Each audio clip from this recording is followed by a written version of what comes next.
હવે આપણે એક જાગૃત ખેડૂત તરીકે એક ભાઈ એક પ્રોડક્ટ આપણી અપનાવેલ છે, તો આજે એમના મોઢે સાંભળીએ કે એમને કેવું રિઝલ્ટ મળ્યું છે.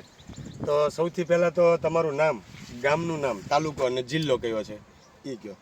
કાનાણી રાકેશ અનિલભાઈ, થોડુંક ગામ જોરથી બલદાણા, એટલે સંભળાય. તાલુકો અઢવાણ, જિલ્લો સુરેન્દ્રનગર. હવે રાકેશભાઈ, તમે આ કપાસની અંદર શું પ્રશ્ન હતો અને શું ટ્રીટમેન્ટ કરી તમે એની અંદર? કપાસમાં તો આવડી આ દવા છાંટી હતી, એક ચૂસિયાનું હતું ને થોડુંક થીપ્સનું ઓલું હતું. છાંટા પછીનું રિઝલ્ટ સારું મળ્યું. થ્રીફ ને ચૂસિયાનો ને એનો એટક હતો. તો એની અંદર તમને જે રિઝલ્ટ મળ્યું એ કેટલા ટાઈમ પછી રિઝલ્ટ જોવા મળ્યું તમને, અને કેવું રિઝલ્ટ મળ્યું એ થોડું 10 વિસ્તારથી દિવસ કહો. છે પણ રિઝલ્ટ સારું આવ્યું. બરાબર, મતલબ દવા છાંટી અને આજે 10 દિવસ થઈ ગયા, થયા. પણ છતાંય હજી બીજું કોઈ કોઈ છે નહીં. વસ્તુ દેખાતી નથી એવી ખાસ. નકર અત્યારે જોઈએ આ વાતાવરણની અંદર તો દવા છાંટ્યા પછી ચોથા દિવસે, પાંચમા દિવસે, છઠ્ઠા દિવસે જોઈએ પાછું ભેળવાઈ ગયું હોય એવડા એટક છે, અને પાંદડા આખા કોકડાવી દીધા છે. એટલા બધા પ્રશ્ન છે અમુક જગ્યાએ. પણ આપણે તમે કહો એમ 10 દિવસ થયા છતાંય આજે કોઈ એટલી વસ્તુ દેખાતી નથી. એકદમ છોડવાય બધા નરવા છે, કોઈ જેવું તેવું થોડું થોડું ઉડે છે. માઇનર છે. હા, માઇનોર છે, પણ અત્યારે જોઈએ ને તો એ અઠવાડિયામાં 5 દિવસમાં તો ભેળવાઈ જાય પાછા, છંટકાવ કર્યો હોય છતાંય. તો આ વસ્તુ તમે વાપરી એ શું પ્રોડક્ટ વાપરી છે તમે એની અંદર? એક ઓલ ક્લિયર છે. ઓલ ક્લિયર કે આજે ઓલ ક્લિયર છે, આ બધા જ પ્રકારના ચૂસ્યા જીવાત માટે છે. કે આજે એગ્રોની અંદરથી આપણે લાવી છીએ એ ટાઈપનું નથી કે થ્રિપ્સ માટે અલગ, સફેદ માખી માટે અલગ, લીલી પોપટી માટે અલગ.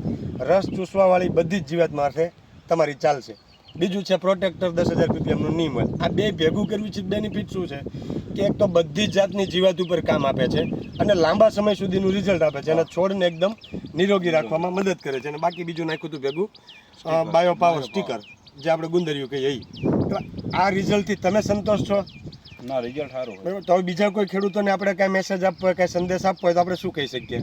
કે દવાનું રિઝલ્ટ સારું હોય અને ઘણા ટાઈમ સુધી રહે. ઓકે, મતલબ રિઝલ્ટ દવાનું વાપર્યા પછી સારું છે, ઝડપથી રિઝલ્ટ મળે છે, પ્લસ લાંબા સમય સુધી રિઝલ્ટ ટકી રહે છે. એટલે આ બધા ફાયદા છે. એટલે ખેડૂતોને વારે વારે ઓલા જે 5 દિવસે અઠવાડિયાની દવા છાંટવી પડે એ ખોટા ખર્ચા કરવાની અને લાંબા સમય સુધીનું રિઝલ્ટ ટકે છે. ઓકે, હા, એ કપાસ કયો ને ઓલો કપાસ ને કપાસમાં બીજો રિઝલ્ટમાં તમને શું ફરક દેખાણો, ફાયદો દેખાણો?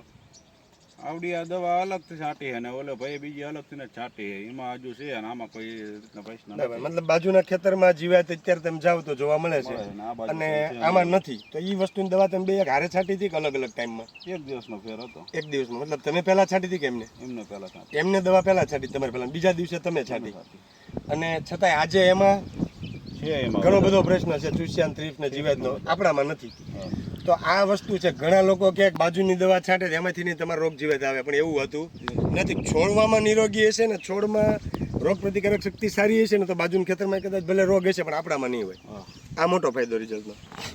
ઓકે, ધન્યવાદ.